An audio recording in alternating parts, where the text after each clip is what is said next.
Welcome to another explainer from the Suhayl the Seeking Fox podcast. We're diving into a concept today that honestly could completely shift how you look at the universe.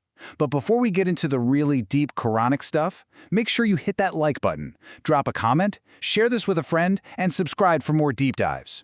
Okay, so today we're unpacking a massive concept, Haqq.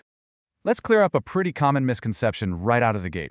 A lot of times we just translate the word Haqq into the English word truth, or maybe right. But it actually carries a way heavier, much firmer meaning than that. It represents an undeniable reality. It's what is real, what is established, and justified perfectly in accordance with the exact way Allah has created reality itself. So it's not just a simple statement of fact, we're talking about the very foundation of existence here. Here's our roadmap for today. We'll look at Section 1, Beyond Simple Truth. 2, The Ultimate Reality. 3, Purpose and Human Rights. 4, The Illusion of Falsehood. And finally, 5, The Haqq Worldview. All right, starting right off with Section 1, Beyond Simple Truth, Unpacking the Roots. So, human language can kind of limit how we understand divine concepts. A single English word just doesn't capture the sheer gravity of what we're actually dealing with here.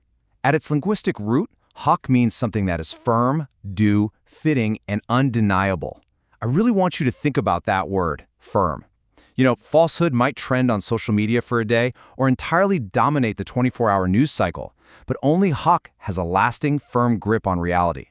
Literally, everything else eventually just crumbles. Moving right along into Section 2, The Ultimate Reality, looking at Allah and the cosmos. Now, this part blew my mind a little bit. The Qur'an repeatedly identifies Allah as Al-Haqq, the reality. This verse from chapter 22 captures it so perfectly. What it means is that Allah isn't merely truthful. He literally is the ultimate reality from which every single other truth in existence actually derives. Without Al-Haqq, there's no reality, no existence, and just no truth at all. And what's super interesting about this is it means the Qur'an itself doesn't just, contain isolated facts or some nice moral guidelines. As chapter 17 tells us, the revelation was sent down with the Haqq. It presents reality exactly as it actually is, perfectly. And it's specifically meant to align the human mind with the true nature of existence.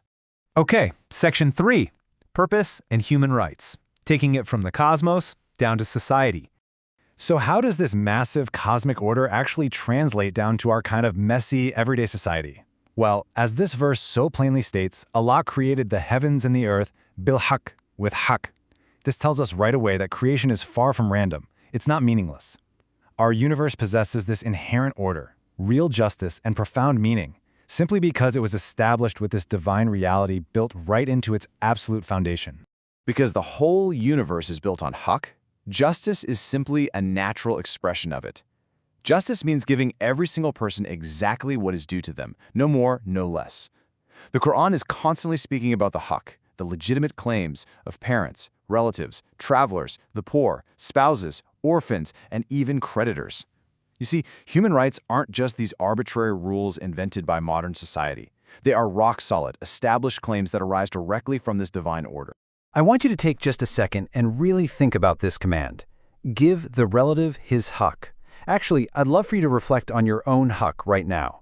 What are the obligations, the established rights that you owe to the people around you in your normal daily life? Because making sure you honor those rights is exactly how you align yourself with the fundamental reality of the universe. On to Section 4, The Illusion of Falsehood, Haqq versus Batil. Every great narrative has a core conflict, right? And here, it's the epic clash of Haqq versus Batil.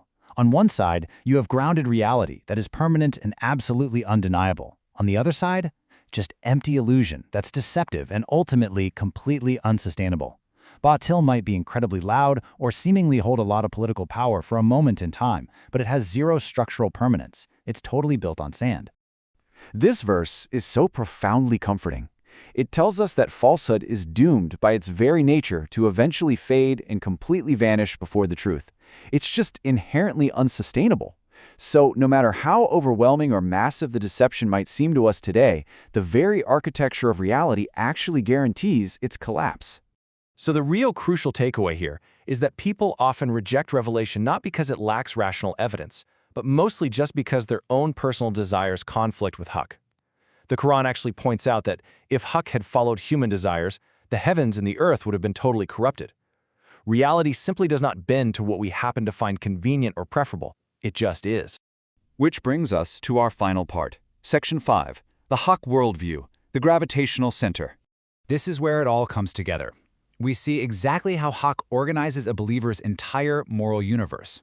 All these core virtues, they orbit around Haqq like planets around a massive sun. Huda shows you the path, right to it.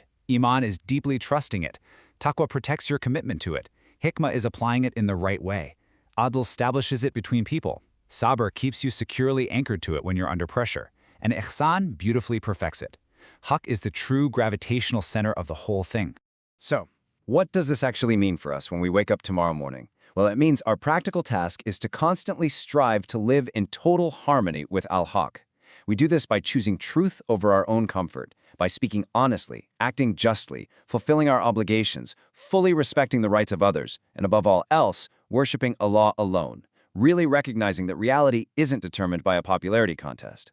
I want to leave you with this one thought to ponder today.